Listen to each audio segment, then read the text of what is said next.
Mindanao Transport Connectivity Improvement Project na nagkakalaga ng 37 billion pesos. Approve na kay PBBM. Naritong news scoop ni Patrol 13, Gilbert Perez. Aprobado na ng NEDA o National Economic and Development Authority Board na pinamumunuan ni Pangulong Ferdinand Marcos Jr.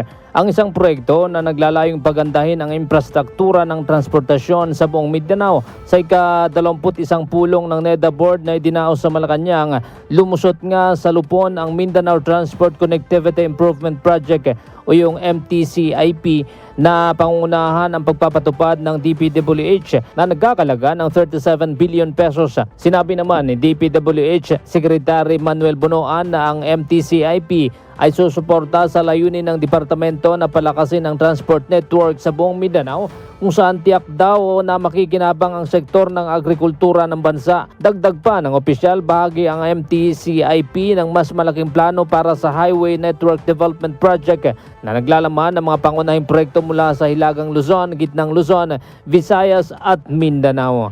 Patrol 13, Gilbert Perez para sa Himpilang May Todong Lakas. DWIZ nagbabalita ng tama, naglilingkod ng tama.